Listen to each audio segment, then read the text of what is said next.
एषा ते भीता सांख्ये बुद्धियोगैर्त्विमां शृणु बुद्धया युक्तो यया पार्थ कर्मबंधम प्रहास्यसि। हे पार्थ, यह बुद्धि तेरे लिए ज्ञान योग के विषय में कही गई, और अब तो इसको कर्मयोग के विषय में सुन। जिस बुद्धि से युक्त हुआ तो कर्मों के बंधनों से मुक्त हो जाएगा। और भगवान ने, जब जैसे मैंने कल आपको बताया कि भगवान ने पहले सांख्य की बात की। सांख्य सर्वश्रेष्ठ है। अगर सांख्य कोई पकड़ ले तो फिर आगे कोई बात करने की ज़रूरत नहीं है। अगर अर्जुन ने सांख्य योग की बात प्राणों के प्राण से अगर उसने पकड़ ली होती तो फिर भगवान को आगे कहने की कोई ज़रूरत नहीं थी। आगे गीता चल नहीं सकती थी। कोई बुद्ध होते वहाँ, या कोई महावीर होते, कोई रमण महर्षि होते, तो गीता आगे नहीं चल सकती थी। दूसरे अध्याय पे ही गीता खत्म हो सकती थी। इसलिए दूसरे अध्याय को गीता बोध का सार बताया गया है। विद्वानों ने कहा ये पूरे गीता बोध का सार है, क्योंकि भगवान ने उच्चतम बात से शुरू की, वो है सांख्य योग, ज्ञान योग। सांख्य योग का मतलब है अपने आत्मा को जान लो, अपने आप की पहचान कर लो, फिर इंसान मुक्त ही हो जाता है। वो कुछ और आगे करने की ज़रूरत नहीं होती। और यही बात मैं आपको समझा रहा था कि जो इंसान अपने आत्मा को जान लेता है उसको फिर आगे कुछ करने की आवश्यकता नहीं होती है। भगवान ने भी खुद तीसरे अध्याय जो कर्मयोग है, जो योग कर्म के बारे में भगवान ने कहा है तीसरा अध्याय, उसी अध्याय में भी भगवान कहते हैं कि यस्तु आत्मरतिरेव स्यात्, जो अपनी आत्मरति में है, आत्मतृप्तस्य मानव, अपने आत्मा में ही तृप्त है, आत्मेव च संतुष्ट, अपने आत्मा से ही संतुष्ट है, और उसे कोई उसको लालसा नहीं, कामना नहीं है। यस्तु आत्मरतिरेव स्यात् आत्मतृप्तस्य मानव आत्मेव च संतुष्टो तस्य कार्येन विद्यते, उसका कोई काम रहता नहीं है। और ऐसा भी नहीं कि वो अगर काम आने को आ पड़ता है वो कर लेता है। नैव तस्य कृतेनार्थ, उसका करने का भी कोई मतलब नहीं होता है। न कृतेन हस्य कश्चन, उसको नहीं करने का भी कोई मतलब नहीं होता है। यचास्य सर्वभूतेषु कश्चिद अर्थ विपाश्रय, भूत मात्र पे किसी के भी ऊपर उसके अपने भरण पोषण के लिए आधार रखना नहीं पड़ता है। क्यों ऐसा है? क्योंकि उसकी फिक्र जो है समस्ती कर लेती है, उसकी फिक्र जो है परमात्मा कर लेता है। भगवान भी कहते हैं गीता में, अनन्यास चिंतयन्तो माम ये जना पर्युपासते तेषाम नित्याभियुक्तानाम योगक्षेम वहाम्यहम्। जो मेरे साथ अनन्य चित्त से जुड़ गया है, जो जो दिलो दिमाग में मुझको ही लेके घूमता है 724, उसके भरण पोषण की, उसके योगक्षेम की जिम्मेवारी मैं ले लेता हूँ। उसको कुछ करने की आवश्यकता नहीं है, वो सब चल जाता है उसका संसार। और वैसे भी उसकी जो डिमांड होती है बहुत कम होती है। 2 रोटी मिल जाए बहुत हो गया। खाने पीने के लिए, सोने के लिए उसकी कोई डिमांड होती नहीं कि ऐसा ही होना चाहिए, आज यही मिलना चाहिए। जो परमात्मा देता है उसको स्वीकार है। करना फकीरी फिर क्या दिलगिरी, सदा मगन में रहना, सदा वो आनंद में रहता है। जैसे मीरा कहती है, कोई दिन हाथी, कोई दिन घोड़ा, कोई दिन पैदल चलना जी। मीरा कहे प्रभु गिरधर नागर, आई पड़े सो सहना जी। कोई दिन भजन, कोई दिन लाड़ू, कोई दिन फाकम फाका जी। मीरा कहे प्रभु गिरधर नागर, आई पड़े सो सेना जी। ये एक योगी की मनोदशा होती है। जो भी परमात्मा ने दिया वो स्वीकार्य है, नहीं भी दिया वो भी स्वीकार है। हाँ, तेरे कांटों से भी प्यार, तेरे फूलों से भी प्यार। तो जो भी देना चाहे सरकार, दुनिया के तार, नहीं भी देना है तो भी ठीक है, देना है तो भी मैं इनकार नहीं करूँगा।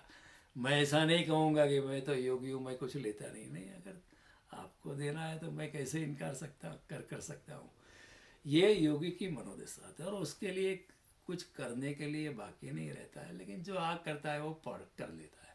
कई बार आ पड़ता है, कर्म आ पड़ते हैं, नहीं भी करने होते तो भी करना पड़ता है। अचानक घर में पानी लीक हो जाता है तो क्या करें, खुद हाथ में प्लम्बिंग टूल लेने पड़ते हैं अगर नहीं आता है प्लम्बिंग का, किसी प्लम्बर को बुलाना, इतना तो करना पड़ता है।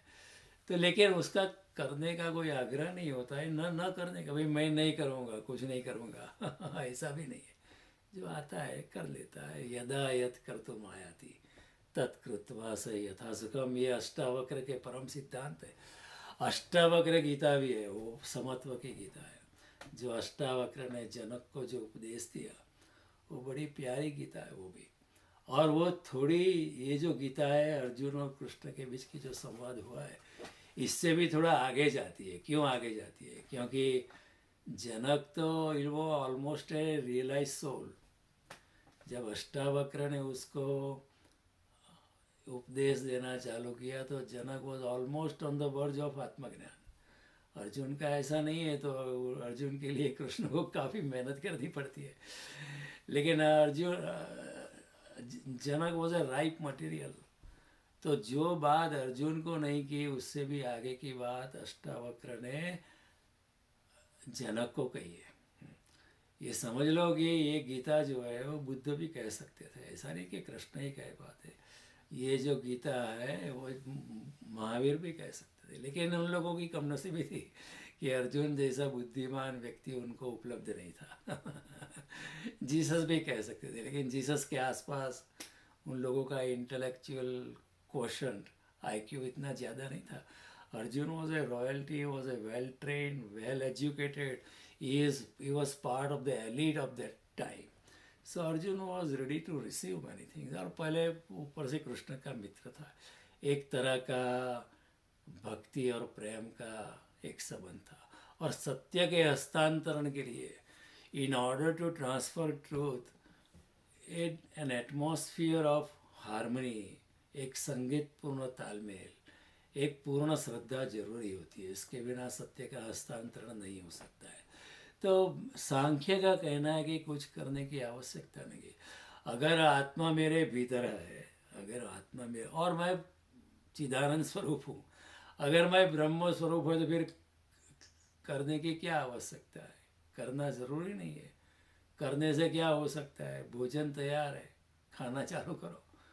ये फालतू में इतना स्टव, भोजन, everything is ready, start enjoying. तो सांख्य कहेगा कि नॉन एक्शन में, तो कुछ नहीं करने का। जो भी कर रहे हो भागा दौड़ी बंद करो, एक ब्रेक लगा दो ज़िंदगी में।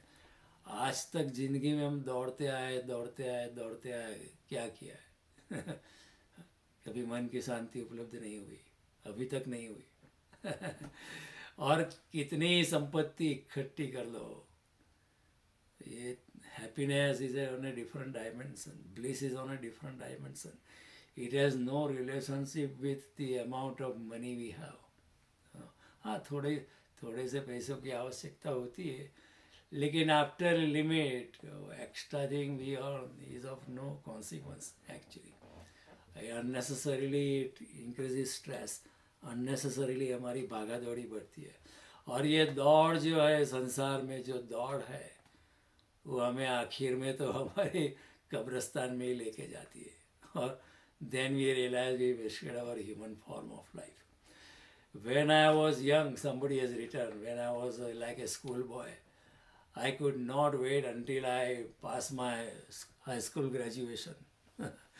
When I passed my high school graduation, I could not wait till I get admission into a good, well-reputed college and university. When I got admitted, I could not wait until I get my graduate degree. Then I could not wait until I get my postgraduate degree. Then I could not wait until I get a nice job in a multinational company or start my own consultancy. Then I could not wait until I get a beautiful woman to marry. Then I could not wait until I can get my children. Then I could not wait until my children would grow up and go to school. Then I could not wait my own children become college graduates. and then I could not wait when I could become a grandfather or grandmother. And today I am dying, and all of a sudden I realize that I forgot to live. वर्तमान में जीना है, भविष्य की फिक्र छोड़ो. परमात्मा वर्तमान में, he is here and now, it's already the case. परमात्मा भूतकाल में नहीं है, भविष्य में नहीं, he is already in the present. इसलिए सभी संत लोग कहते हैं वर्तमान में जियो. Live this moment. આજની ઘડી તે રળિયા મળી, કાલ કોણે દીઠી છે. किसने देखा है कल. आज का ये वक्त जो है ब्यूटीफुल है. Enjoy that. Align your self with the divine. And there is nothing greater, there is no greater bliss than aligning ourselves with our own self or aligning ourselves with परमात्मा. तो सांख्य कहता है कि अगर आत्मा भीतर है और मैं अगर ब्रह्म स्वरूप हूँ ही, अगर मेरे अंदर ब्रह्म बैठा ही है, कृष्ण भी कहते हैं ईश्वर सर्वभूतानां हृदय देशे तिष्ठति अर्जुन, सभी के हृदय में मैं विराजमान हूँ. सिर्फ माया के कारण लोग भटके हुए. ब्राह्मण सर्वभूतानि यंत्रारूढ़ानि माया. जैसे जो चाबी दिए जैसे खिलौने होते वैसे हम हो गए. वो चाबी खत्म हो जाएगी, actuation of that spring, when it's energy is used up, फिर खिलौना भी अटक जाएगा अपनी जगह पे. तो करने की कोई आवश्यकता नहीं है. अकर्म में जाना है, अकर्म में जाना है, अपने आप में जाना है, बस वहाँ कुछ करना नहीं है.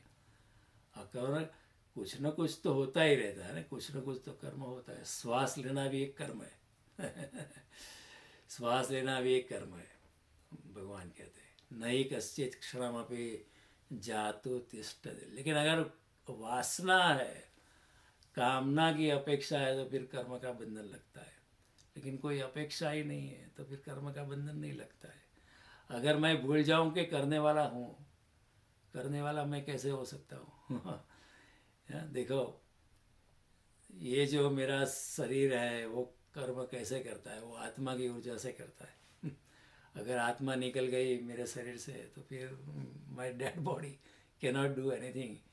In fact, it will need 4-5 people to dispose of that dead body. तो अपनी ऊर्जा से कुछ होता नहीं, ये तो हमारा अहंकार होता है. इसे हमारा नरसिंह मेहता कहता है हूँ करूँ ये अज्ञानता. अज्ञान क्या है, मैं करने वाला हूँ, ये अज्ञान है, क्योंकि वो अहंकार है. देखो, हम लोग कहते हैं मैं इतनी मेहनत करता हूँ तो कर्म का फल तो मुझे मिलना चाहिए ना. कृष्ण क्यों ऐसा करते कि कर्मण्येव अधिकारस्ते मा फलेषु कदाचन. कर्म पे ही अधिकार है, फल पे अधिकार नहीं है. क्यों ऐसा है? क्योंकि करने वाले आप नहीं है. आप जो भी करते हैं, आपको जो भी आपको भगवान ने आपने गुण दिए उसी के हिसाब से कर्म होते हैं. नैव किंचित करोमीति युक्तो मन्यसे तत्ववित्. गुणा गुणेषु वर्तन्ति इति मत्वा न सज्जते. जो गुण दिए वो गुण के हिसाब से, वो गुण प्रकृति के गुण के हिसाब से आपका शरीर काम करता है. तो करने वाले आप नहीं. जो गुण भगवान ने हमको दिए सत्व रजस तमस वाले, उसी के हिसाब से कर्म होते रहते हैं. तो करने वाले हम नहीं होते. हम सोचते हैं लेकिन मैंने किया, हाथ पग मैं चलाता हूँ. हाँ ठीक है, ऐसा लगता है कि हाथ पग आप चलाते हो. लेकिन हाथ पग भी तो आत्मा की ऊर्जा से चलते हैं, ऐसे नहीं चलते. और फिर जो इनवॉलंटरी मेडिकल एक्शन होती है हमारे अंदर, जो हृदय चलता है, रुधिराभिसरण होता है, ब्लड सर्कुलेशन होता है, क्या वो मैं करता हूँ? वो तो मैं नहीं करता. वो तो इनवॉलंटरी, उसके ऊपर मेरा कोई कंट्रोल नहीं है. जो सांस लेता हूँ मैं, श्वास लेता हूँ, वो क्या मैं लेता हूँ? अगर श्वास लेना मेरा काम होता तो मैं मर ही जाता, क्योंकि it is a very important action. इसलिए प्रकृति ने जानबूझकर हमारे हाथ में नहीं दिया है काम. कोई भूल जाएगा, श्वास लेना भूल गया तो भी गए. फिर श्वास अपने आप चलती है. Even when I am unconscious, even when I am sleeping, even when I am on a surgical table, given anesthesia, सांस अपने आप चलती है. अगर श्वास लेना मेरा काम होता तो बहुत मुश्किल हो जाती है ना. Even while talking I had to say hold on, let me breathe. कुछ कर ही नहीं सकते थे. We could not have done anything if breathing was our responsibility. प्रकृति ने बड़े सोच समझ कर वो रिस्पॉन्सिबिलिटी अपने आप में रखी है। एग्जिस्टेंस ब्रीथ्स थ्रू अस। किडनी जो जलती है वो क्या मैं चलाता हूँ? किडनी छलने का काम वो क्या मैं करता हूँ? ये सब जो इनवॉलंटरी मेडिकल एक्शन है वो उसी के हिसाब से तो शरीर चलता है। हाथ पग तो ठीक है, इससे एक्सटेंशन ऑफ एनर्जी और कुछ नहीं है। तो करने वाला मैं नहीं हूँ, तो फिर मैं कैसे कह सकता हूँ कि जो कर्म से जो फल निपचा है वो मेरा है? आप कह नहीं सकते वैसे। मैंने पढ़ाई की, मैं डॉक्टर बना, तो फल तो मेरा होना चाहिए ना। लेकिन आपके पीछे लोगों का सहयोग है, समाज का सहयोग है, माँ बाप का सहयोग है। आप अकेले नहीं हो करने वाले। और आप जो करते हो वो भी, उसमें भी परमात्मा की ऊर्जा है। कल आप सुबह उठे, आपकी मेमोरी वापस ना आए, आप क्या करोगे? भगवान कहते मत स्मृति ज्ञानम अपमोहन च। स्मृति भी मेरे हिसाब से कोई गारंटी है कि कल मैं सुबह उठूँ बेड में और मुझे याद रहे कि मैं जयदेव जानी हूँ? बोल सकता हूँ। तो don't take things for granted. तो इसलिए भगवान कहते हैं आपका अधिकार कर्म पे है, कर्म करो और निष्काम भावना से करो। आपने किया ये छोड़ दो, कर्तापन की भावना छोड़ दो। आपने नहीं किया है, आप करते रहो, बस भगवान ने किया है। भगवान ने आपको एनर्जी दी, आप करते रहो काम। फल मेरा नहीं है, भगवान ने जो दिया वो ठीक है, नहीं दिया वो, ये कर्मयोग की अवस्था है। तो लेकिन जो आत्मज्ञानी होता है, जो सांख्य में डूब चुका है, जिसने आत्मज्ञान पा लिया, अपने आप को पहचान लिया, उसको कर्म करने की कोई आवश्यकता नहीं है, क्योंकि उसको कोई अपेक्षा नहीं है। और अपेक्षा अगर हो है तो भी उसको ज़्यादा अपेक्षा नहीं होती, वो नॉन एक्शन में उतर दे। ये जो प्रक्रिया होती है योगी के लिए, वो नॉन एक्शन में होते हैं। क्योंकि कर्म करेगा तो कुछ अभिमान आ सकता है, वो ऐसे ही ठीक है, काम करने को आता है तो नहीं करेगा ऐसा भी नहीं। तो रमन महर्षि ने कोई ऐसे बड़े बड़े आश्रम बनवाए ऐसा कुछ नहीं है, ठीक है। बुद्ध घूमे सारे भारतवर्ष में, महावीर घूमे, अपने ज्ञान का उपदेश दे, और वो भी निष्कामता से गए। ऐसा कि बुद्ध को कोई अपेक्षा नहीं थी कि इंटरनेशनल बनना है या मुझे बहुत कुछ मिलेगा, लोग लाएंगे, कोई अपेक्षा नहीं थी। बस अंदर जो भगवान ने ज्ञान दिया था वो तो बाहर आना ही था। जैसे बादल जो पानी से भर जाता है उसको तो बरसना ही है। जब फूल जो सुवास से लदालद हो जाता है तो सुवास को तो बाहर जाना ही होता है। ऐसा नहीं कि फूल वेट करता है कि आप गुजरो तभी सुवास देगा, नहीं, वो देता ही रहता है। ऐसी अवस्था होती है। इतना परमात्मा अंदर से छलक जाता है कि उसको तो बाहर आना ही है। जब मीरा की प्याली में कृष्ण आ जाते हैं, इतना महासागर आता है, तो मीरा को नाचना ही पड़ता है। तो ये सांख्य जो है वो अकर्म में उतरना। बांके नामना एक जैन फकीर था, बड़ा एनलाइटन मास्टर था बुद्धिज्म में। तो उसका एक आश्रम था, तो वो भी कुछ ज़्यादा शिष्य करते रहते थे। और वो सिर्फ सुबह शाम लोग पूछते थे सवाल तो उसका जवाब देता था प्रेम से। उसके सानिध्य में रहना ही बहुत बड़ी बात थी। To be in his presence, to be encompassed with his divine energy around him was a big thing. तो वन ऑफ द लोकल सम्राट एक दिन उसको पूछा, एक दिन उसको उसके आश्रम में आया। तो उसने कहा कि मैं आपके आश्रम की मुलाकात लेने आया हूँ, मुझे बताइए आश्रम में क्या क्या चल रहा है। तो बाकी ने कहा ठीक है मैं आपको बताता हूँ। तो आश्रम में लेके गया, देखो यहाँ खाना पका दे। यहाँ जो है हम ये यानी औरतों का दूसरा कमरा है, ये मर्दों का दूसरा कमरा है। यहाँ लोग जो कुछ ये कला सीखते हैं वो कला सीखते हैं। यहाँ जो है वो लोग बुद्ध का जो लिटरेचर यहाँ पढ़ते हैं, यहाँ पढ़ाई होती है, यहाँ लोग सिखाते हैं, करते हैं, वो करते हैं। लेकिन बीच में आश्रम के पीछे एक सुवर्ण शिखरों से आच्छादित एक दूसरा भी भवन था। तो सम्राट ने भी देखा दूसरा भी एक घर है। उसने कहा वहाँ क्या करते हो?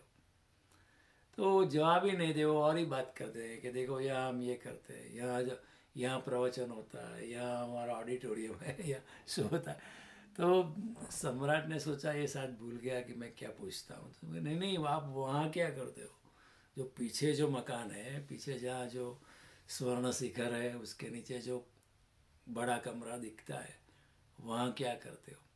वो फिर जवाब ही नहीं दे और पूछी कि यहाँ हम स्नान करते हैं, ये शौचालय है, ये वो है, ये वो है, यह संगीत सभा होती है। तो सम्राट भी थोड़ा गुस्से में आ गया कि आप क्या करते हो, आप सुनते नहीं क्या, वहाँ क्या करते हो? तो बाकी ने कहा कि वो जो है वहाँ हम कुछ नहीं करते, न करने का अभ्यास करते हैं। तो सम्राट ने कहा मैं समझा नहीं।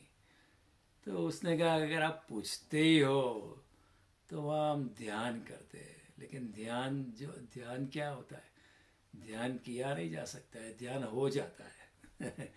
जैसे प्रेम किया नहीं जाता, प्रेम हो जाता है। सम्राट को भी आश्चर्य लगा कि ध्यान क्या किया नहीं जा सकता? बाकी ने कहा ध्यान किया नहीं जा सकता है। जब इंसान विचार शून्यता में प्रवेश करता है, जब इंसान नॉन एंटिटी बन जाता है, अहंकार शून्य बन जाता है, तब जो खुद बचता ही नहीं है, तब ध्यान की शुरुआत होती है। कई लोग कहते हैं कि मैं 3 बजे सुबह सुबह उठ के ध्यान करता हूँ या करती हूँ। बहुत करती हूँ वाले भी बहुत है। कई लोग कहते हैं मैं ये करता हूँ, इतना ध्यान करता हूँ, ध्यान करता है। ध्यान किया नहीं जा सकता है, ध्यान हो जाता है। It descends upon you. देखो, हमारे मनोवैज्ञानिक कहते हैं कि एक दिन में मनुष्य को कम से कम मिनिमम 6,000 विचार आते हैं। There is bumper to bumper traffic of thoughts in our mind, और विचारों में ये उलझ जाता है। और विचार तो फिर चेतन मन में भी होते हैं, अचेतन मन में भी होते हैं। चेतन मन जो है वो ऊपर का हिस्सा है, अचेतन मन जो नीचे का हिस्सा है। और मनोवैज्ञानिक कहते हैं अचेतन मन जो होता है वो चेतन मन से 10 गुना पावरफुल होता है। अचेतन मन में जन्मों जन्म के संस्कार पड़े होते हैं, जन्मों जन्म की सोच वहाँ पड़ी होती है, और उसी के हिसाब से इंसान की पर्सनालिटी बनती है। सिगमंड फ्रॉइड ने भी इसके ऊपर बहुत रिसर्च की थी। हमारे महावीर और बुद्ध ने और कृष्ण ने तो उसकी बात की है, लेकिन आज के ज़माने सिगमंड फ्रॉइड ने भी वही बात की है कि अचेतन मन is very powerful and it is very powerful. तो जब कोई इंसान, ध्यान कैसे होता है? ध्यान किया नहीं जाता है। जब इंसान को क्या करना है ध्यान के समय? विचार बहुत आते हैं। जब आप ध्यान करने बैठते हो इतने विचार आते हैं, जो विचार कभी नहीं आते वो ध्यान के क्षणों में आते हैं विचार। 40 साल पहले सासू माँ ने क्या उल्टी सुल्टी बात की वो याद आता है, वो गुस्सा याद आता है। अभी वो सासू माँ बची नहीं, उसके साथ कोई लेना देना नहीं है, फिर भी ऐसी चीज़ें जब ध्यान करने बैठे तब ऐसी चीज़ें फालतू चीज़ें याद आती है। तो ध्यान कैसे किया जाता है? विचारों के साथ आइडेंटिफाई मत करो। Don't identify yourself with the thoughts. जब मुझे लोभ का विचार आता है तो मैं लोभी बन जाता हूँ। जब मुझे गुस्से का विचार आता है, एंगर का विचार आता है, तो मैं एंग्री बन जाता हूँ। जब मुझे काम वासना का विचार आता है तो मैं कामी बन जाता हूँ, सेक्सी बन जाता हूँ। लेकिन ध्यान की तरकीब है कि विचार जैसे आते हैं आप उसका साक्षी भाव रखो। जस्ट ऑब्जर्व कि ये विचार आया है, ये विचार का बादल आया है, मैं देखने वाला हूँ, I am only an observer. मुझे विचारों से कोई लेन देन नहीं, विचार को आने दो, जाने दो, विचार को आने दो। वो बादल की तरह विचार आएंगे जाएंगे। Don't identify while you are meditating, don't identify yourself with the thought, be a witness. जिस तरह किसी शांत सरोवर के किनारे बैठ के कोई इंसान आकाश में उड़ते हुए पक्षियों की पक्षियों की जो रेखा होती है उसको देखे, लतार को देखे और कहे कि वो पक्षी है, मैं वो पक्षी नहीं हूँ, मैं तो चिदानंद स्वरूप हूँ, आत्मस्वरूप हूँ। उसी तरह योगी सोचता रहे कि मैं वो विचार नहीं, मैं तो चिदानंद आत्मस्वरूप हूँ। तो धीरे धीरे धीरे धीरे विचार से मुक्ति मिल सकती है। पहला शुरू में तो बहुत मुश्किल होता है, विचार बहुत आएंगे, हालांकि ज़्यादा आएंगे। आम तौर पर इस इंसान बैठा हुआ होता है, इतने विचार नहीं आते, लेकिन जब ध्यान करने जाता है बहुत ज़्यादा विचार आते हैं। अपने आप को ही बोलता है कि ये क्या कर रहा है, बहुत काम पड़े और तो इधर ध्यान कर रहा है, कुछ होता तो नहीं है। अगर आप कुछ नहीं कहोगे, आपके घर वाली कहेगी, घर वाले का कहेगा ये क्या आदमी लिए, इससे कुछ होने वाला नहीं है, घर में इतने काम पड़े, करो। बहुत कुछ विचार आते हैं। लेकिन ध्यान की ये प्रिमाइस है कि जब विचार शून्यता में प्रवेश होता है तभी ध्यान की शुरुआत होती है, तब तक वो ध्यान का प्रयास करते हैं। तो ध्यान की शुरुआत तो फिर 3-4 महीना हो जाती है। थोड़ी सी क्षण ऐसी आती है हमारे लिए, क्योंकि हम पहुँचे हुए नहीं है, कि वो जो विचार शून्यता में चले गए। और जब विचार शून्यता में होते तो कुछ करते नहीं है हम, we are not doing anything, अकर्म में डूबे। तो ध्यान क्या है? कुछ नहीं करना, वो ध्यान है। विचार भी नहीं करना, विचार से मुक्ति, तब ध्यान की शुरुआत होती है। कोई कहता है मैं ध्यान करता हूँ, सुबह करता हूँ, शाम करता हूँ। ध्यान करने से होता नहीं है। किया नहीं जा सकता है। It descends upon you like a butterfly, all of a sudden descending upon it and sitting on your shoulder. You cannot pull the butterfly. उसी तरह ध्यान को खींचा नहीं जा सकता, ध्यान अपने आप होता है। और जब शून्यता आती है तो बिल्कुल शून्यता में परमात्मा का प्रवेश होता है, क्योंकि only in zero the infinity enters. वैन इंसान जब शून्य होता है तो पूर्ण जो होता है, परमात्मा जो पूर्ण होता है, वो चारों ओर से हमारे अंदर आ जाता है। जब तक मैं शून्य नहीं हूँ, जब तक मेरा अहंकार है, तब तक परमात्मा आना चाहे तो भी परमात्मा आ नहीं सकता है। तो जब मैं पूर्णतया अहंकार शून्य हो जाऊँ, नॉन एंटिटी बन जाऊँ, मैं हूँ ही नहीं, ऐसा जब होता है तो परमात्मा का प्रवेश होता है। उसी वक्त ध्यान की शुरुआत होती है, तब तक सिर्फ ध्यान का प्रयास है।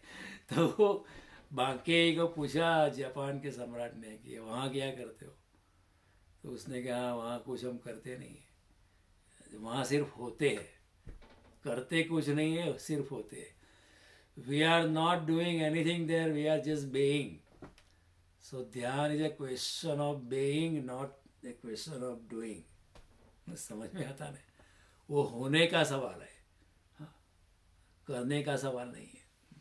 उसी तरह प्रार्थना जो होती है, वो भी प्रार्थना की नहीं जा सकती।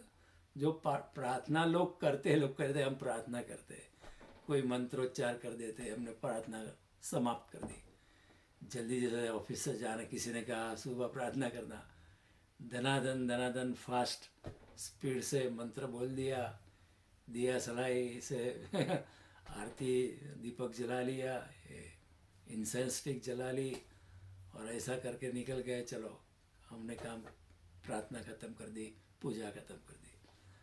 प्रार्थना की नहीं जा सकती। प्रार्थना तो एक तरह का परमात्मा के साथ जो है, एक तरह की लिंक है, और वो लिंक तभी होती है जब हम शून्य में प्रवेश करते हैं, परमात्मा को हमारे अंदर आने की जगह देते हैं, तब प्रार्थना घटित होती है।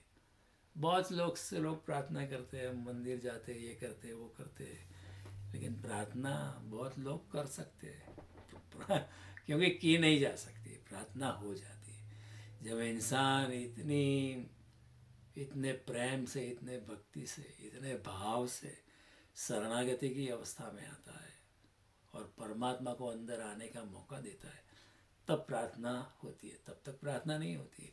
तो प्रार्थना भी कोई एक्शन नहीं है, वो नॉन एक्शन है। बिल्कुल शून्य हो जाना, फिर नॉन एक्शन, तो वहाँ परमात्मा का प्रवेश होता है। प्रार्थना की नहीं जा सकती, ध्यान किया नहीं जा सकता, कीर्तन किया नहीं जा सकता, कीर्तन अपने आप हो जाता है। While dancing, the dancer ceases to be, and only the dance remains, तभी कीर्तन होता है। तभी वो ध्यान, वो जो कीर्तन ऐसा होता है कि वहाँ कीर्तन करने वाला ही नहीं बचा है, फिर वो ध्यान हो, कीर्तन भी ध्यान हो जाता है। तो कीर्तन भी बड़ा वैज्ञानिक है ना, ऐसा ही चैतन्य महाप्रभु ने ऐसे ही रेकमेंड नहीं किया है। प्रभुपाद जी ने, जब इस्कॉन मंदिर जाते लोग कीर्तन करते हैं, तो ऐसे ही प्रभुपाद जी ने या चैतन्य महापुरुष ने, चैतन्य महापुरुष प्रभु ने ऐसे ही कीर्तन रेकमेंड नहीं किया है। बहुत सोच समझ के उसके पीछे भी विज्ञान है कि dance so totally that you forget about yourself, and then only you cease to be and only the dance remains. Only the dance, फिर नृत्यकार खो जाता है, सिर्फ नृत्य बचता है और उसको कोई परवाह नहीं है कि स्टेप्स कैसे जाते हैं. अगर आप कीर्तन करते हो उसी वक्त आप स्टेप्स की परवाह करोगे, ठीक स्टेप्स पढ़ने चाहिए भरतनाट्यम की तरह या क्लासिकल की तरह, तो फिर आप है, then you are the one directing, you still exist. लेकिन बाउल फकीर होते थे, बिल्कुल बेफिक्र से नाचते थे, वो होते ही नहीं है. इतने डांस में, इतने कीर्तन में मशगूल है कि अपने आप को भूल जाते. तो दैट कीर्तन, दैट बिकम्स ध्यान. भगवान शिव ने भी ये बात बताई है. विज्ञान भैरव तंत्र नाम का विज्ञान है कि यू स्विरल अराउंड. एक टेक्निक शिव ने पार्वती को बताई, स्विरलिंग, जो सूफी लोग करते हैं, सूफी फकीर करते हैं ऐसा. Swirling around, you totally forget yourself. Then you are not doing anything because you are not doing because you are not there. You are not doing ध्यान because ध्यान करते वक्त आप है ही नहीं, तो फिर आप कर नहीं सकते ना. प्रार्थना करते वक्त आप है ही नहीं, आप तो शून्य हो गए, तभी परमात्मा का प्रवेश होता है. जीसस को एक बार उनके शिष्य ने पूछा कि हमको आप बताएं कि प्रार्थना कैसे की जाती है. तो जीसस ने आंखें बंद की, अपने घुटनों के बल पर बैठ के, और थोड़ी ही देर में उनके आँखों से अश्रुधारा बहने लगी. 15-20 मिनट 30 मिनट के बाद वो उन्होंने आँखों खोली और सबको बताया, देखो इस तरह प्रार्थना की जाती है. लोगों ने कहा हमको तो कुछ पता ही नहीं चला, इस तरह आपने किया क्या, कुछ मंत्र क्या बोलने का है, किस तरह हाथ जोड़ने के, किस तरह ये करने का. जीसस ने कहा प्रार्थना की नहीं जा सकती, प्रार्थना हो जाती है. जब परमात्मा के साथ भाई इतने हिल मिल जाते हो, आपकी आंसों से भक्ति और प्रेम के अश्रुधारा जब बहती है तब प्रार्थना होती है. तो प्रार्थना, ध्यान, कीर्तन, ये सब जो है न करने की बात है, न होने की बात है. जब मैं हूँ ही नहीं हूँ तो फिर कर्म कहाँ से आएगा. कर्म तो मेरे होने से आते हैं ना, मैं हूँ ही नहीं. Is not a question of doing, just being. जब अपने आत्मा में मशगूल है आप, तो ज़ेन जो है ज़ेन, मैंने कल आपको बताया, वो ब्रह्म की बात करता है. वो ईश्वर की बात नहीं करता है. ईश्वर तो फिर सगुण साकार हो जाता है. सच में ब्रह्म तो निर्गुण निराकार है. ऐसा नहीं कि कृष्ण ऐसे बांसुरी लिए 724 खड़े होते हैं. एक काव्यात्मक पोएटिक एक्सप्रेशन है ताकि हमें सरलता रहे. लेकिन क्योंकि हम देह में है तो शुरू की साधना जो है थे, शुरुआत शायद सगुण साकार स्वरूप से हमें करनी पड़ती है, और बाद में जब योगिया बढ़ता है तो धीरे धीरे वो अवलंबन भी छूट जाता है. जैसे आप किसी सीढ़ी पर चढ़ते हो, हाँ, या किसी नाव से आप नदी को पार कर दिया, फिर वो नाव को अपने सर लेके नहीं घूमते हो. नाव को वहीं छोड़ देते हो पानी में.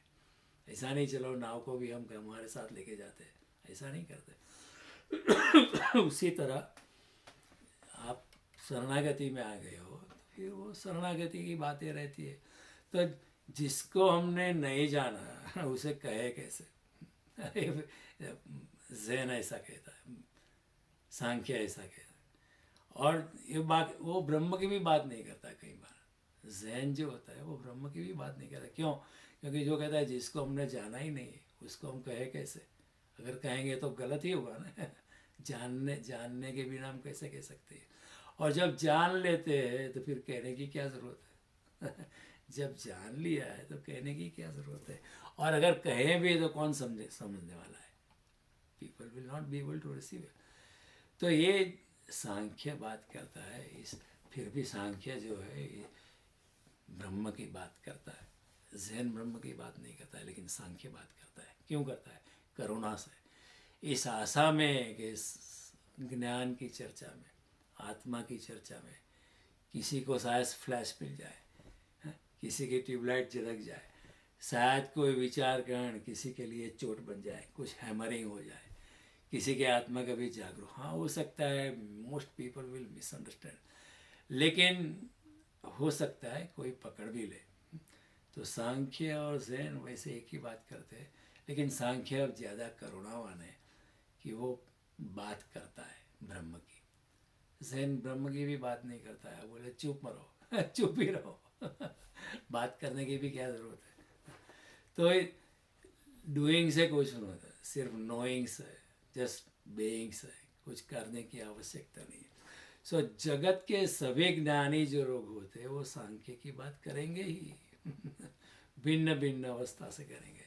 शंकराचार्य भी करेंगे द्वैत अद्वैत, शुद्ध द्वैत, द्वैताद्वैत।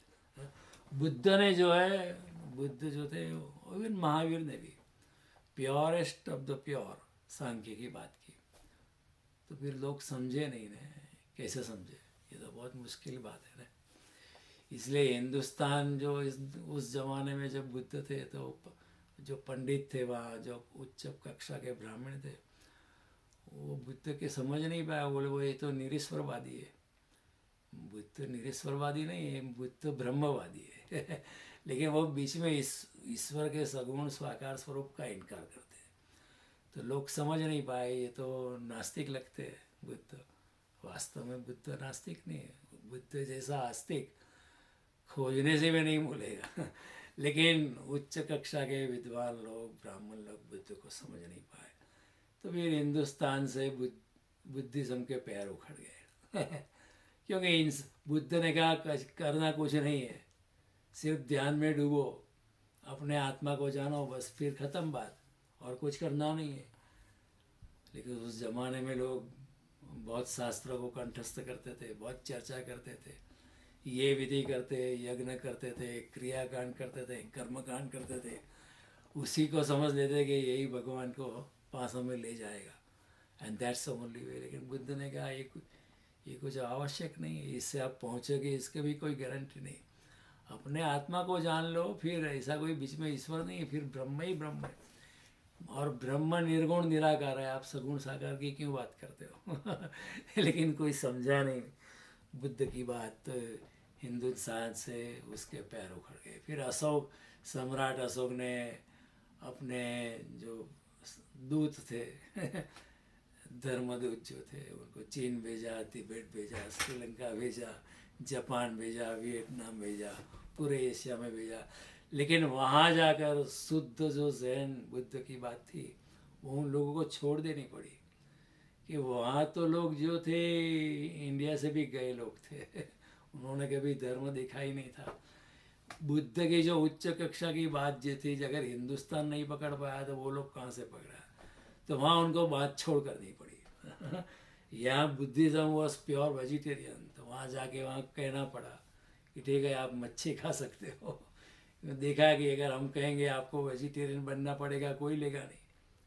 तो कम से कम ठीक है, खाने दो, मांसाहार करने दो, कम से कम बुद्ध के विचार तो पकड़ेंगे तो कुछ अच्छा तो होगा। उसी हिसाब से उन्होंने थोड़ी सी बात छोड़ दी। करनी पड़ी। और फिर जो प्योर सांख्य था बुद्ध का, वो बचा नहीं, वो भी सब वहाँ कर्मयोग बन गया।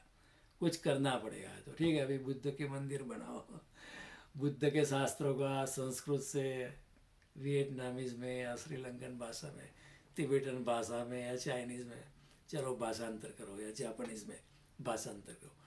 फिर purest of the pure Jain जो था बुद्ध का, सांख्य जो था, वो भी कर्म में डूब गया। बात यह है कि शुद्ध सांख्य की बात छोड़नी पड़ी और कर्म को अनुमोदन देना पड़ा। देना नहीं चाहते लेकिन देना पड़ा, नहीं तो कोई लेने वाला नहीं था, यू नो। सो फिर वहाँ वो तिब्बत में, चाइना में, श्रीलंका में, थाईलैंड में वो बुद्धिज़्म के पैर जम गए, क्योंकि कर्मयोग, वो कर्मयोग थोड़ा बन गया, यू नो। इस जगत में जो श्रेष्ठतम विचार है उसको अनुमोदन देने वाला बहुत मुश्किल से मिलता है। The best of the best जो होता है उसको स्वीकार करने वाला इस जगत में मिलना बहुत मुश्किल है। इसलिए तो संत जो अच्छा सच्चा संत होता है उसका बहुत विरोध होता है। More a society is away from truth, more it hates those who speak truth. जितना मनुष्य समाज सत्य से विपरीत हो जाता है, और हम लोग सत्य से विपरीत हो जाते हैं, जितना सत्य से हम दूर चले जाते हैं, उतना हम जो सत्य बोलने वाला पैदा होता है, अवतार जैसा इंसान, उसको हम धिक्कार करते हैं। ऐसा ही होता है। फिर बुद्ध को भी जूते खाने पड़े, महावीर को भी बहुत पीड़ा सहन करनी पड़ी। मीरा को हमने जहर दे दिया, सोक्रेटिस को जहर दे दिया, ये तो होता ही है। कृष्ण ने भी कहा है कि अवजानन्ति मां मूढ़ा मानुषीं तनुमाश्रित परम भाव जानन्तो मम भूत महेश्वर। जब भी मैं अवतार देता हूँ तो मुझे जो पहचानते नहीं है, मेरे परम महेश्वर अवस्था को जो कोई जानते नहीं, वो मेरी अवहेलना करते, मेरी मखौल उड़ाते, मुझ पे थूकते, पत्थर मारते। जमीन पर, पृथ्वी पर जब सत्य उतरता है तो उसमें थोड़ी सी विशुद्धि डालनी पड़ती है, क्योंकि लोग पकड़ नहीं पाते। शुद्ध सोना भी अगर है ना तो उसमें थोड़ी अदर मेटल मिलानी पड़ती है, नहीं तो वो टिकता नहीं है। उसमें से ऑर्नामेंट बनते नहीं है। तो 100 प्योर गोल्ड से ऑर्नामेंट बनेंगे लेकिन वो ड्यूरेबल नहीं होते, तो थोड़ी सी मिलावट करनी पड़ती है। उसी तरह सत्य के साथ भी थोड़ा समझौता करना पड़ता है तो फिर बुद्धिज़्म के साथ भी समझौता होने लगा, जैनिज़्म के साथ भी होने लगा। और कृष्ण भी गए थे गीता में त्रैगुणीय विषय वेदा निस्त्रैगुणीय भवार्जुन। ये अर्जुन, वेद जो है वो त्रिगुणातीत नहीं है, वो त्रिगुण में आ जाते हैं लेकिन आपको त्रिगुणातीत बनना है, निस्त्रैगुणीय भवार्जुन। गीता का सत्य भी जब भाषा में आ जाता है तो फिर सत्य थोड़ा अर्ध सत्य हो जाता है। वो कृष्ण भी जानते थे, इसलिए कहते हैं कि अभी वेद जो है भाषा में आ गया, साहित्य में आ गया, वाणी में आ गया, तो वेद का सत्य भी थोड़ा थोड़ा अर्ध सत्य होने लगा। और वेद का सत्य भी सत्व, रजस और तमस, ये 3 गुणों में आवृत हो गया। लेकिन अर्जुन, तुम्हें तो तीनों गुण से पार जाना है don't be just taken away by this things. त्रैगुणीय विषय वेदा निस्त्रैगुणीयो भव अर्जुन। वेद भी 3 गुण में आ जाते हैं, हालांकि वो तो सच्चे सत्य है, लेकिन क्या करें, पृथ्वी पर जो आता है वो उसको बात छोड़ करनी पड़ती है। तो जमीन पर जिस सत्य को पैर जमाने होते, जमीन पर जिस सत्य को कुछ मकान बांधने पड़ते, उसको थोड़ी विशुद्धि का स्वीकार करना पड़ता है, थोड़ी बात छोड़ की बात लानी पड़ती है। कृष्ण ने भी शुद्ध सांख्य की बात की, लेकिन अर्जुन नहीं पकड़ पाया। तो क्या करे, फिर अर्जुन आप कृष्ण कर्मयोग की बात करेंगे, हाँ, और दूसरे अध्याय में कर्मयोग बता दिया। हालांकि कर्मयोग तीसरे अध्याय में, लेकिन सब कुछ जुड़ा हुआ है। देयर इज नथिंग कंपार्टमेंटलाइज्ड ज्ञान योग के साथ कर्मयोग भी जुड़ा हुआ है, कर्मयोग के साथ भक्ति योग भी जुड़ा है, कर्म संन्यास योग भी, सब कुछ जुड़ा है। There is nothing like compartmentalized, everything is well connected. Even in the apparent contradiction there is lot of harmony. Contradiction में भी बहुत तालमेल होता है, लेकिन जो इसको कॉन्ट्राडिक्शन ही पकड़ना है वो चूक जाते हैं ना। जिसको कॉन्ट्राडिक्शन ही पकड़ना है वो चूक जाते हैं, फिर वो अद्वैत नहीं पकड़ पाते, वो द्वैत में चले जाते हैं। और जो द्वैत में चला जाता है वो सत्य से पार चला, सत्य को पकड़ नहीं पाता है। तो जो भी मैं ईश्वर की बात फिर से कहता हूँ कि ईश्वर यानी जो आकार साकार में होता है,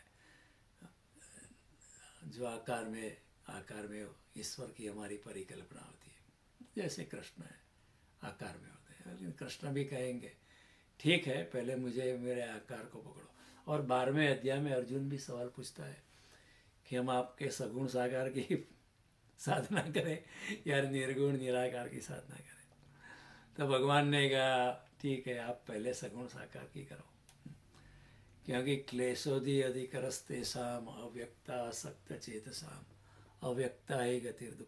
जो अव्यक्त की साधना करता है वो भी पहुंच जाता है, लेकिन उसके लिए मार्ग बहुत कठिन है। और कठिन इसलिए है कि हम शरीर में, इसलिए शरीर हम आकार में है, इसलिए निराकार को पकड़ना बहुत मुश्किल है हमारे लिए इसलिए आकार से हम आकार को ही पकड़ सकते हैं लेकिन जब ईश्वर की अनुभूति होती है तो उसके माध्यम से हम निराकार में जा सकते हैं। परमात्मा की कृपा फिर से हो सकती है कि वहाँ से हम निराकार में चले जाए। जैसे मैंने कल आपको बताया कि तोतापुरी कृपा से तोतापुरी जब गुरु उपस्थित हुआ तो उनकी कृपा से रामकृष्ण परमहंस ने भी निर्गुण निराकार ब्रह्म का अनुभव किया।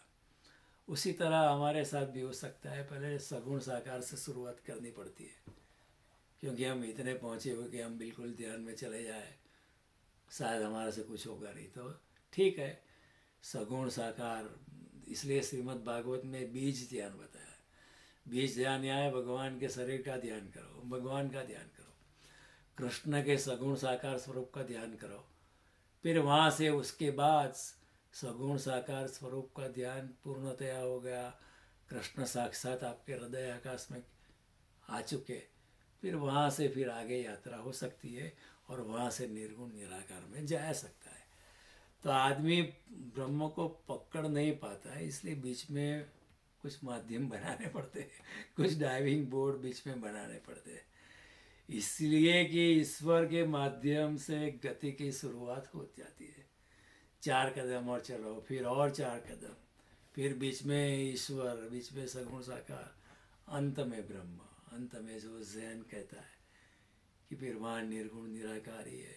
तो रामकृष्ण परमहंस को देखो, उनको सगुण साकार की उपलब्धि थी, लेकिन उनको फिर हुआ ना दिल में कि निर्गुण निराकार की साधना करनी चाहिए, सगुण साकार पे अटक नहीं जाना है।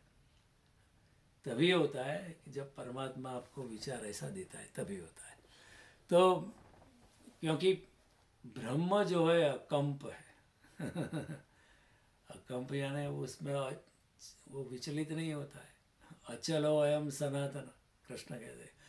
अकंप को पाने के लिए हमें भी अकंप होना पड़ता है तो अगर कर्म करते तो फिर कंपन होता है कुछ भी करो, कुछ भी काम करो, कंपन होता शुरू। तो सांख्य कहता है कि ब्रह्म तो अकंप है, ब्रह्म तो अचल है। अगर आप कर्म करोगे तो फिर आप अचल नहीं रहोगे, तो अचल को पाने के लिए अचल बनना पड़ेगा, अकंप को पाने के लिए आपको भी अकंप बनना पड़ेगा। कंपित हो गए तो फिर कर्म में गति हो जाएगी। तो लेकिन ब्रह्म के लिए अकंपन और कर्म में जाना पड़ेगा। तो जगत में एक 2 ही विभाजन है, वैसे ब्रॉडर डिवीजन आर ओनली 2। ये सब जो पंथ है, ये 130 रिलीजियंस ब्रॉडली स्पीकिंग, ज़्यादा से ज़्यादा ज्ञान योग है, कर्म योग है और भक्ति योग है, 3 योग है और कुछ नहीं। और ज्ञान योग का परिणाम भी भक्ति योग में हो जाता है, और कर्म योग का परिणाम भी अंत में भक्ति योग में हो जाता है। क्योंकि ज्ञान योग क्या करता है, हमें शरणागति में ले आता है, हाँ, नॉन एंटिटी में, बिल्कुल अहंकार शून्य में लाता है। अहंकार शून्य सत्ता से क्या होता है, हम शरणागति में आ जाते हैं। तो शरणागति में आ जाते तो क्या होता है, वो भक्ति योग हो जाता है कर्मयोग में भी कहा होता है कि निष्काम कर्म करते रहो, भगवान के चरणों में सभी कर्मों के फल को अर्पित करते रहो। ऐसा करते करते करते करते मैं तो कुछ भी नहीं हूँ, आई एम नथिंग, ऐसी भावना होती है। जब ऐसी भावना होती है तो शरणागति आसान हो जाती है, और जब शरणागति आ जाती है तो क्या होता है, फिर भक्ति की शुरुआत हो जाती है। जब हम शरण में चले गए तो फिर भगवान के सिवाय और कुछ नहीं है। तो ज्ञान योग भी भक्ति योग में परिवर्तित हो जाता है, और जो कर्मयोग होता है वो भी भक्ति योग में परिवर्तित हो जाता है। तो अंत में तो परमात्मा में हमें अपने आप को डिसॉल्व करना है। जैसे कबीर कहते हैं, हैरत हैरत हे सखी, रिया कबीर हिराई, बूंद समाना समुद्र में शोकत हेरी जाए। मेरी जो छोटी सी बूंद थी वो परमात्मा के सागर में विलीन हो गई है, वो उसको कैसे निकालो। जैसे एक पानी की एक बूंद होती है, उसको आप बाल्टी के पानी में डालो, वो बाल्टी का पानी जैसा हो जाती है वो बूंद, फिर वही बूंद को हम निकाल नहीं सकते क्योंकि वो बाल्टी का पानी हो गया। तो कबीर कहते हैं मेरी बूंद परमात्मा में मिल गई है तो मैं परमात्मा जैसा हो गया हूँ। वही बूंद को आप निकालिएगा कैसे, इम्पॉसिबल। हैरत हैरत ए सखी, रिया कबीर हेराई, कबीर को आश्चर्य गई। बूंद समानी समुद्र में, मेरी बूंद समुद्र में चली गई है, शोकत हेरी जाए। और then Kabir also corrected himself, ऐसे the other way also true. मेरी बूंद समुद्र में चली गई, लेकिन एक्चुअली वास्तव में समुद्र मेरे में आ गया है, ऐसा ही होता है। हैरत हैरत से सखी रिया कबीर हीराई, समुद्र समाना बूंद में शौकत हेरा जाए। परमात्मा का विशाल सागर मेरे अंदर प्रवेश कर गया तो मेरी बुद्ध तो बचती नहीं ने, कहाँ तितर बितर हो गई पता नहीं चलेगा। तो परमात्मा में मिल जाना या परमात्मा हमारे मिल जाए, लहर सागर में खो जाए फिर से, या सागर लहर को अपने में समाविष्ट कर दे, एक ही बात है। और फिर जब लहर सागर में विलीन हो जाती है तो सागर ही हो जाती है ना, वो कोई सेपरेट थोड़ी रहती। उसी तरह भक्त जो भगवान में विलीन हो जाता है तो वो भगवान ही हो जाता है। सी, दिस इज अमेजिंग थिंग। भगवान कहते हैं कि तू मेरे जैसा हो सकता है अर्जुन, गीता में कहते हैं मम साधर्म्य आगता। भगवान कहते हैं कि यहाँ से, इसी पृथ्वीलोक से ही, इसी कलयुग में भी कई लोग मेरे साधर्म्य को उन्होंने प्राप्त किया, यानी मेरे जैसे हो गए। कैसे? अपने आप को डिजोल्व कर दिया, अपने अहंकार को छोड़ दिया, बिल्कुल शून्य हो गए, नॉन एंटिटी हो गए परमात्मा में, अपने आप को डिजोल्व गया तो फिर वो परमात्मा स्वरूप हो गया है। जो लोग अपने आप को अहंकार शून्य कर देते हैं, विचार शून्य कर देते हैं, वो तो फिर क्या होता है, जो प्रकृति है समझती है, शून्य को बर्दाश्त नहीं करती है, वो धस उठती है। Infinity then enters the zero. वो वैक्यूम का कानून है। The physical nature does not tolerate vacuum, it tries to break the vacuum, tries to enter that vacuum space. इसलिए we are modern day science says 100% vacuum is not possible. कुछ तो हवा बच जाएगी, माइन्यूट थोड़ी सी ही सही, कुछ तो बच जाती है। लेकिन infinity is only out of zero, it is not out of any positive number. तो जब इंसान शून्य हो जाता है तो परमात्मा हमारे में प्रवेश कर ही जाता है। हमारे अंदर परमात्मा प्रवेश नहीं करता है, उसका कुल कारण इतना ही है कि अब भी हमारा अहंकार मौजूद है। इसलिए परमात्मा तो आना चाहता है, लेकिन हम ही है बाधा, हम आने के लिए मना करते। हम आने नहीं देते क्योंकि मैं हूँ, मैं करने वाला हूँ, मैं कुछ हूँ, मैं इतना पढ़ा लिखा हूँ। और आजकल तो बहुत ज़्यादा अहंकार है। जितनी पढ़ाई हुई, जितनी शिक्षा हुई, तो शिक्षा से तो हम विनम्र होने चाहिए, लेकिन शिक्षा ने तो विपरीत काम किया है। शिक्षा ने हमारे अभिमान को सघन किया है। Our pride and arrogance has become crystallised because of education. तो ये भी एक सोचने जैसी बात है। हमें थोड़ा सा नॉन एंटिटी में जाए, विनम्रता में जाना है, झुकने की कला हमें सीखनी है। तो ये जो विभाजन है सांख्य का और कर्म का, अर्जुन पकड़ नहीं पाया। योग जो है दूसरे जो भी योग है मनुष्य की थोड़ी सी निम्न बुद्धि से आते हैं, सांख्य जो है श्रेष्ठतम बुद्धि से आता है। सांख्य जो है टॉप क्वालिटी इंटेलिजेंस, वो सांख्य में ले जाती है। लेकिन क्या करे, अर्जुन पकड़ नहीं पाया।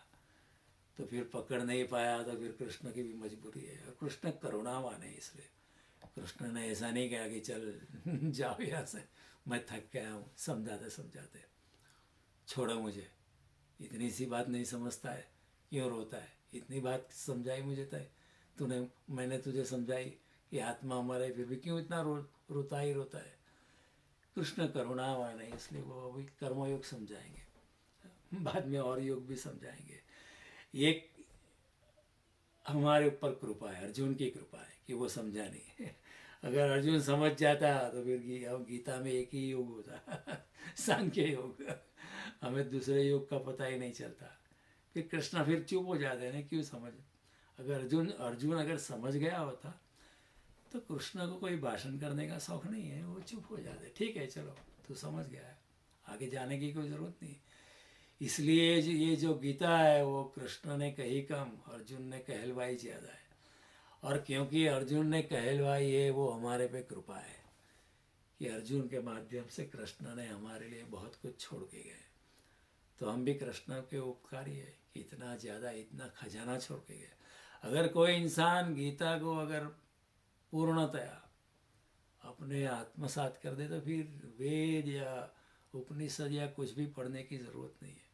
गीता में सब कुछ है। क्योंकि पूरे वेदों का सार, पूरे उपनिषद का सार, जगत के सभी धर्मशास्त्रों का सार गीता में।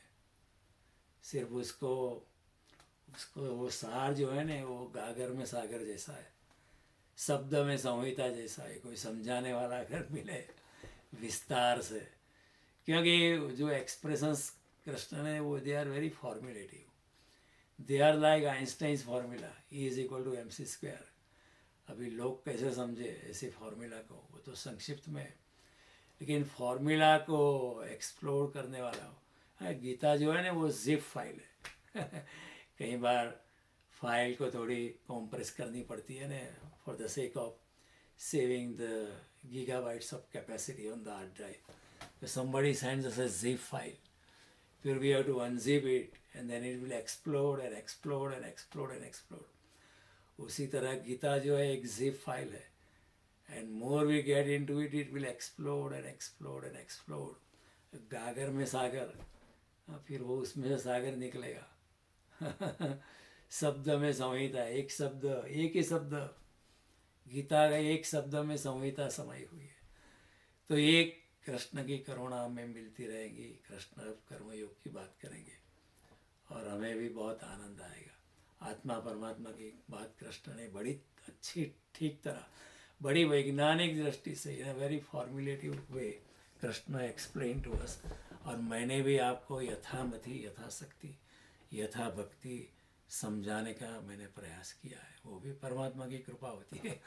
मेरी कोई काबिलियत नहीं है कि मैं आपको इतना समझा पाऊँ, लेकिन परमात्मा की कृपा बरसती है और मुझे समझाने के लिए वो प्रेरणा करते हैं, तो मैं समझाता हूँ। और वो ही कहते हैं, वो ही बुलवाते हैं बिना पगे चले ही। जो मैंने कल आपको बात बताई, तुलसीदास जी ने कहा कि बिना पगे चले सुनाई बिना काना, करब ने कर्म करई विधि नाना, आनन रहित सकल रस भोगी, बिन वाणी वक्ता बड़ जोगी, तनु बिन परस नयन बिन देखा, ग्रसय घ्राण बिन वास अशेषा, अस सब भांति अलौकिक करणी भगवान की करनी जो अलौकिक है, महिमा जासु जाय न बरनी।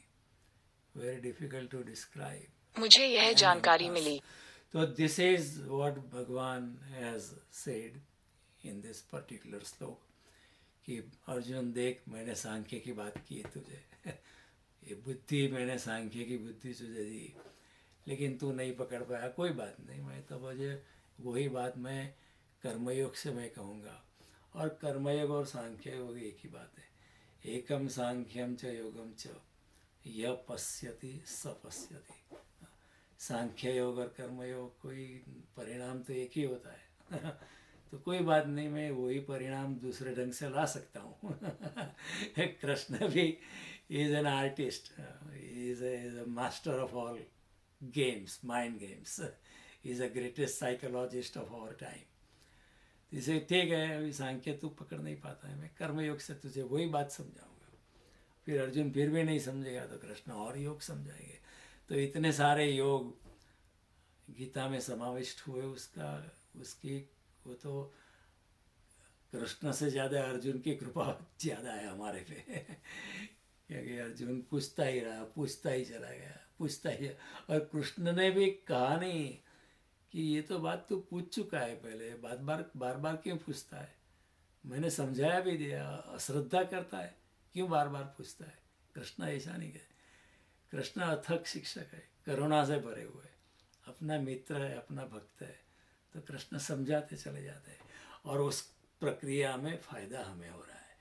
तो हम भगवान के उपकारी है कि इतनी अच्छी गीता, इतना बड़ा प्रगाढ़ ट्रेजर, इतना बड़ा खजाना हमारे लिए भगवान छोड़ के गए। ये तो लिखने वाले ने जो कहा है कि राम नाम की लूट है बंदे, लूट सके तो लूट, कितना ही लूटो ये खजाना खुटता नहीं है और बढ़ता है, उसको ज्योमेट्रिक प्रोग्रेशन से बढ़ता है। तो आपने इतनी शांति से सुना, मैं आपसे अनुग्रहित हूँ। अगले वीकेंड में मिलेंगे तो फिर से इस गीता की दिव्य यात्रा को आगे बढ़ाएंगे और हमारा सत्संग हम चालू रखेंगे। ये मेरा भी सत्संग है, ये आपका भी सत्संग है। ऐसा नहीं कि मैं कोई आगे पहुंचा हुआ व्यक्ति हूँ। जो कुछ भी मेरे पास है मैं भी लुटाने का प्रयास करता हूँ, जैसे कृष्ण ने लुटाने का प्रयास करता है। इसमें मेरा कुछ भी नहीं है। बुलाने वाला, बोलने वाला भगवान है, मैं नहीं हूँ। एक पोली बांसुरी हूँ, स्वर परमात्मा के, मेरा कुछ भी नहीं। तो नमस्ते, will meet again next time. Thank you very much, and will work next time. Okay, thank you.